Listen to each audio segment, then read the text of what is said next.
All right, here we are, 97% complete in this Supercars Revelations bonus series. And the final cup race is what we need to do. And now that my cash upgrades, that final cash upgrade on engine is done, my PR is exactly at 71.1.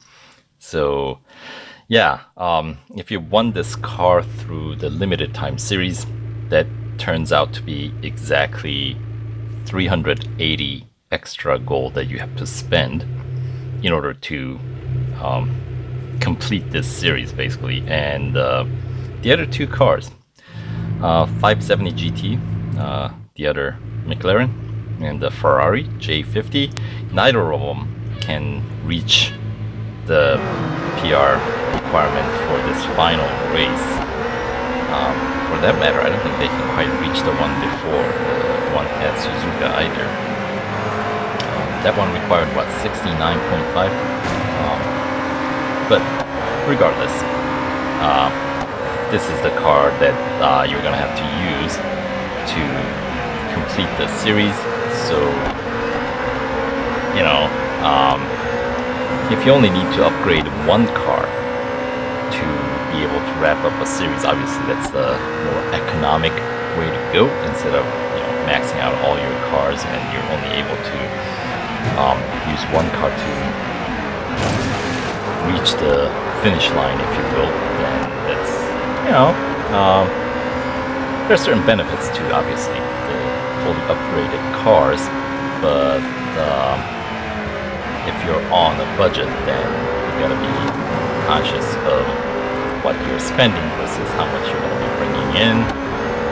In this case, the gold reward that we're gonna get is 28 gold, which is pretty dismal for the amount that you actually have to spend to essentially enter this cup race, right?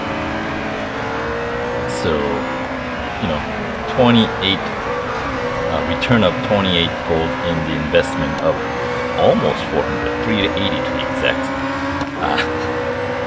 Yeah, that's not really in your favor. Aside from the fact the feeling of completion, right? So that's, you know, how much value you put on that in, I guess, in-game virtual currency is entirely up to you. I personally don't put a whole lot of value in, you know, completing a series. It's satisfying, yes, but you know, it's not my priority. What gets me more satisfaction in the game is when I'm racing like lower PR car and able to go further, right, in a series. Like obviously with cup races, doors shut if you don't meet the PR requirement, but say other ones like endurance, if you're able to go the distance with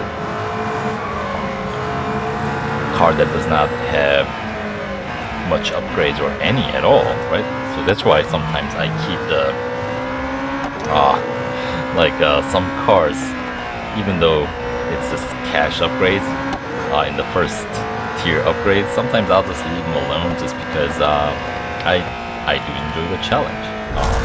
I think it's you learn a lot about tracks because you have to really maximize and try to get the most car out of each car.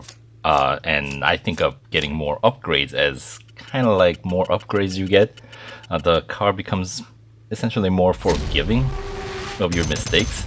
So, at least for me. And, you know, I know it's not the perfect way to learn how to drive better, because as you put more upgrades on, depending on which element you put upgrades on, the way the car behaves kind of shifts as well, like balance. Sometimes if you put more in speed and don't put as much in grip, then obviously the handling is going to be affected.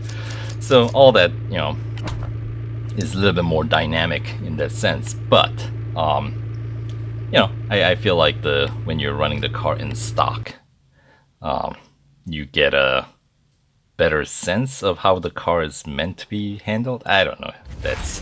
It's just what I think. Doesn't really mean anything. But anyway, more importantly, there we are, 100% complete. for 28 gold and 28,000 racing dollars. And that concludes this bonus series, Supercar Revelations. So that's this series has been enjoyable.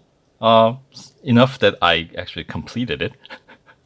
So there you go. Good luck, and we'll see you in the next video. Take care.